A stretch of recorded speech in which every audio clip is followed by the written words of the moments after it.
प्रधानमंत्री नरेंद्र मोदी और विदेश मंत्री एस जयशंकर कुछ ही घंटों में पाकिस्तान को डुबो आए हैं। विदेश मंत्री एस जयशंकर ने कील रखी और प्रधानमंत्री नरेंद्र मोदी ने हथौड़ा मार दिया। दरअसल पाकिस्तान का आने वाले समय में क्या होने वाला है उसकी एक तस्वीर एस जयशंकर ने दुनिया को दिखा दी है, लेकिन इसी तस्वीर में रंग पीएम मोदी ने भर दिए। भारत के फॉरेन मिनिस्टर जो डॉक्टर जयशंकर हैं, उन्होंने वो टफ लाइन ली है पाकिस्तान के ऊपर और वो एक जगह पे बैठे हुए ये कह रहे थे कि इंडिया जो है वो तो आईटी को एक्सपोर्ट करता है, लेकिन जो पाकिस्तान है वो इंटरनेशनल टेररिज्म से उसका ये मतलब है। The era of uninterrupted dialogue with Pakistan is over. Actions have consequences. अगर देखा जाए इस टाइम इंडिया स्टेबल भी है, इंडिया की इकॉनमी भी बेहतर है, इंडिया के रिलेशंस दूसरे बड़े कंट्री के साथ भी अच्छे हैं, जबकि पाकिस्तान स्टेबल भी नहीं, इकॉनमी भी बेहतर नहीं, लेकिन फिर भी हम लोग क्यों नहीं इंडिया के साथ अपने तल्लुकात बेहतर करना चाहते। हमारे तल्लुकात अपने नेबर्स कंट्री चाहे इंडिया हो चाहे अफगानिस्तान हो डे बाय डे क्यों ख़राब हो रहे हैं। हमारी फॉरेन पॉलिसीज़ में क्या फ़र्क है, इंडिया की फॉरेन पॉलिसी में क्या फ़र्क है। जब उनका दिल करता है, जैसे उनका दिल करता है वो आपको रिस्पॉन्ड कर लेते हैं और वो आपके बारे में बयान दे देते हैं, लेकिन पाकिस्तान से कभी किसी ने बयान नहीं दिया। मेरी ये जिसे कहते हैं ना एक नादान सोच में ये सब कुछ नहीं आ रहा। बैंक है, पैसे हम सबसे मांग रहे हैं, ये क्या टाइमिंग है कि हम जाके कहें कि भाई हिंदुस्तान के साथ भी लड़ाई मोल लो। जो एक नए या मिनी बजट की बात हो रही है, इन केस कोई अगर नहीं मिलता जल्दी हमें प्रोग्राम, जिसके बाद उन्होंने पाकिस्तान को एक हतमी नोटिस दिया है। आज इंडिया कहता है दीवार लाती, मैंने बर्लिन दीवार चौकती, बर्लिन वॉल बना दी है पाकिस्तान इंडिया बॉर्डर के ऊपर। उसकी तरफ मुझे नहीं पता उधर क्या हो रहा है, मैं नहीं उधर से जाता, मैं नहीं उनको जानता वो कौन है क्या कर। जय हिंद दोस्तों विदेश मंत्री ने एक पत्रकार ने सवाल किया तो जवाब दिया कि पाकिस्तान से बातचीत करने का दौर अब ख़त्म हो चुका है, अब एक्शन का बारी है। यदि पाकिस्तान हमें छेड़ेगा तो हम एक्शन लेंगे और कश्मीर की भी अब कोई समस्या नहीं है, कश्मीर हमारा था और हमारा ही रहेगा। धारा 370 हटाने के बाद हमने वो समस्या भी दूर कर दिया। तो चलिए देखते हैं पाकिस्तानी मीडिया का रिएक्शन किस तरीके से चर्चा कर रहा है। और आपने देखा हो रिसेंटली कि भारत के फॉरेन मिनिस्टर जो डॉक्टर जयशंकर हैं, उन्होंने वो टफ लाइन ली है पाकिस्तान के ऊपर और वो एक जगह पे बैठे हुए ये कह रहे थे कि इंडिया जो है वो तो आईटी को एक्सपोर्ट करता है, लेकिन जो पाकिस्तान है वो इंटरनेशनल टेररिज्म से उसका ये मतलब है। अब क्वेश्चन ये है कि और काफी देर से ये हो रहा है कि पाकिस्तान से कोई शख्स उनको रिस्पॉन्ड नहीं करता। पाकिस्तान से कोई शख्स उनको रिस्पॉन्ड नहीं करता और अगर आप ये देखें कि 1 दफा, 2 दफा, 3 दफा, 4 दफा, लेकिन कभी किसी शख्स ने ये पाकिस्तान से एज ए फॉरेन ऑफिस से फॉरेन मिनिस्टर ने, एक आम किसी पाकिस्तानी मिनिस्टर ने कभी रिस्पॉन्ड नहीं किया उनको। और ये मेरी समझ से जारी बात है, चीजें थोड़ी सी बाला मुझे इस चीज की समझ नहीं आ रही कि पाकिस्तानी सरकार का इससे क्या मुराद है, पाकिस्तानी सरकार इससे क्या हासिल करना चाहती है जब वो समझते हैं कि हमें इंडिया को जवाब नहीं देना। मिसाल के तौर पे अब डॉक्टर जयशंकर, पाकिस्तान के फॉरेन ऑफिस ने कल इसको रिब्यूक किया है। उन्होंने कहा है जी कि ये जो एम्प्लॉइंग इन्वॉल्वमेंट इन टेररिज्म जो है ना, इसको हम कंडेम करते हैं, कैटेगोरिकली रिजेक्ट करते हैं। ठीक है, एक तरफ वो आपकी जब उनका दिल करता है आपका ट्विटर हैंडल बंद कर देते हैं, इंटरनेशनली वो आपको जहां जो दिल करता है आप कहते हैं आपको F-16 की जो सेल्स क्यों की गई हैं $450 मिलियन की। जब उनका दिल करता है, जैसे उनका दिल करता है वो आपको रिस्पॉन्ड कर लेते हैं और वो आपके बारे में बयान दे देते हैं, लेकिन पाकिस्तान से कभी किसी ने बयान नहीं दिया। मेरी ये जिसे कहते हैं ना एक नादान सोच में ये सब कुछ नहीं आ रहा। अब डॉक्टर जयशंकर ने कहा, उन्होंने कहा जी कोई दुनिया में ऐसा मुल्क नहीं है जिसने टेररिज्म को, दहशतगर्दी को प्रैक्टिस किया हो जिस तरह पाकिस्तान ने किया है, और मुझे बताएं दुनिया में कहाँ हुआ है, और ये इंडिया के खिलाफ कर रहा है। और उन्होंने कहा इंडिया जो है वो इंफॉर्मेशन टेक्नोलॉजी का एक्सपर्ट है, पाकिस्तान इंटरनेशनल टेररिज्म का एक्सपर्ट है।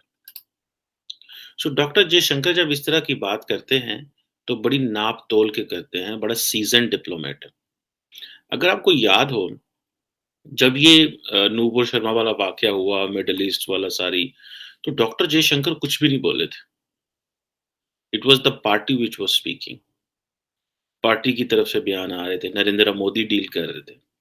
डॉक्टर जयशंकर को उन्होंने रखा हुआ है to deal with the western and the Americans, और बड़ा केयरफुली वो बात करते हैं।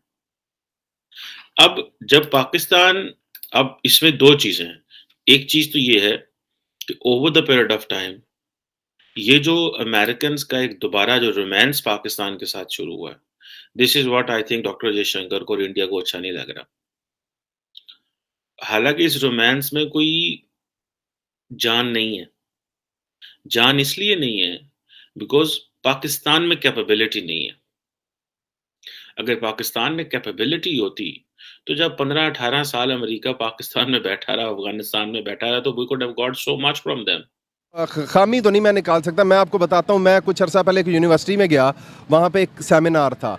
वहाँ पे मेजॉरिटी ऑफ स्टूडेंट्स जो हैं, ये कुछ साल पहले की बात है, वो चाहते थे कि ये जो इंडिया हमारे साथ कर रहा है या हमारे दरमियान और उसके दरमियान जो क्लैश चलता है, वो मतलब उसको एग्जीक्यूट किया जाए। लेकिन ये रिसेंटली मैं उसी यूनिवर्सिटी में गया हूँ, वो एक जनरेशन है वो ख़त्म हो रही है। अगली जनरेशन जो आ रही है वो कहती है हमने क्यों लड़ना है इंडिया से, हमें क्या वजह लड़ने की, हम क्यों लड़ें उनसे। इस पॉइंट के ऊपर ना वो भी करते हैं कि जी आप इंडिया की फेवर कर रहे हो, इंडिया ये कर रहा है वो कर रहा है। भाई ये बता दें सर, आप 4 जंगें 3 जंगें तो हमने प्रॉपर कश्मीर के नाम पे लड़ी हैं, कोई एक फ़ायदा हुआ हो तो वो मुझे बताएं, फिर हम आगे जंग लड़ लें। हमें अगर फ़ायदा हुआ है तो मैं जंग से दुनिया में किसी को कोई फायदा नहीं है। लेकिन फिर भी हम भाग के कहते हैं जी हम जंग कर देंगे, हम ये कर देंगे। हम में से अब हमारी राय जो है, हमारी आवाम की जो राय है वो बहुत चेंज हो गई है। अब आवाम जंग नहीं चाहती। भाई नरेंद्र मोदी पावर में आया तो उसने खुलेआम अनाउंस कर दिया कि अब हमारी पॉलिसी जो है कि हम बलूचिस्तान को नहीं छोड़ेंगे, हम वहाँ भी पाकिस्तान का खून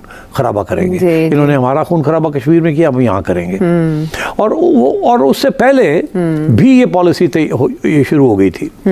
2010 में गालबन यूसुफ रजा गिलानी और इंडिया के उस वक्त के प्राइम मिनिस्टर मनमोहन सिंह साहब, ये इजिप्ट के एक शहर है शर्म अल शेख, वहाँ ये गए और वहाँ बैठ के ये एक जॉइंट कम्युनिके इशू हुई जुलाई 2009। Thank you.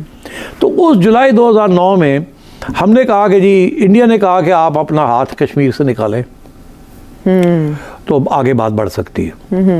हमने कहा आप अपना बलूचिस्तान से हाथ निकालें तो बात आगे बढ़ सकती है। इंडिया ने ये तस्लीम कर लिया कि उनका हाथ था बलूचिस्तान में। ये रिपोर्टेड है, हाँ, हिंदुस्तान टाइम्स। हमने ये कहा कि हम ये हमारा हाथ है कश्मीर में, हम पीछे हटते हैं, आप बलूचिस्तान से अपना हाथ निकालें। कम्युनिके इशू हो गई, ओके, लोग खुश, हाँ, मसला हल हो गया। और मगर हुआ क्या, जैसे मनमोहन सिंह इंडिया वापस पहुंचा तो वहाँ उसकी माँ बहन हो गई। वहाँ उन्होंने कहा तुम कौन होते हो जाके तुम एडमिट कर रहे हो कि हमारा हाथ है बलोच, हमने तो आज तक कभी एडमिट नहीं किया। उसने कहा मुझे तो वो पूरी फाइल लेके आए थे, उन्होंने दिखाया हम क्या कर रहे हैं, वो सही कह रहे थे, हम तो कर रहे हैं। अच्छा। तो मैंने सोचा ये अच्छा है, गिव एंड टेक हो जाए। ओहो, जो शोर पड़ा वहाँ, और वहाँ का जो फॉरेन सेक्रेटरी था उसको रिजाइन भी करना पड़ गया। अच्छा, वहाँ का डॉन लीक्स था ये। अब ये वहाँ का डॉन लीक्स था, वहाँ का मीडिया पड़ गया जैसे ही वो वापस आया। अच्छा, वो भाग गए। हाँ। उसके बाद जब आया नरेंद्र मोदी तो अजीत डोवल जो उनका नेशनल सिक्योरिटी एडवाइजर है, उसने ऑफिशियल पॉलिसी क्लेम की कि अब हमारी पॉलिसी डिफेंसिव नहीं होगी अगेंस्ट पाकिस्तान, ऑफेंसिव डिफेंस होगा। हम कश्मीर, आज़ाद कश्मीर, गिलगित, ये और ये 2 हमारे इलाके हैं, अब हम इनकरेज करेंगे for them to get out of Pakistan, और ये हमारे पास आने चाहिए। और बलूचिस्तान जो है उसको हम इनकरेज करेंगे कि वो उससे सीड करे। बिल्कुल। तो इंडिया पॉलिसी जंप्ड इन। ठीक है, इंडिया पॉलिसी जब जंप इन हो गई तो ये सारा जो मूवमेंट है from being a movement for rights became a movement for okay. जैसे कि अफगानिस्तान के साथ ये वही वक्त था जब कि आप तालिबान जो थे पहले आपने TTA के खिलाफ आपने TTP के खिलाफ आपने एक्शन किया था 2010 में। जनरल पाशा ने DG MI थे तो उन्होंने ये किया था, और यह MO थे स्वात के अंदर, और तो उनको निकाला था वहाँ से। बाद में जनरल फैज़ ने उनको वापस ले आए, रिवर्स कर दिया। उसके दरमियान उनको 18 अग्रीमेंट 14 अग्रीमेंट्स हुई, पैसे देते रहे कि चुप कर जाओ, वो पैसे भी ले जाते थे और फिर अपना काम भी करते थे। तो wrong state policies, short term state policies, ठीक।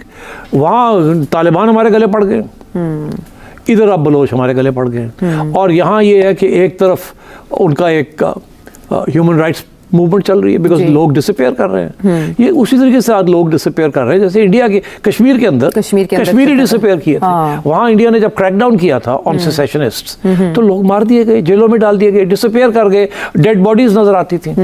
बिकॉज सेसेशन जब होती है तो कोई रियासत सेसेशन को एक्सेप्ट नहीं करती।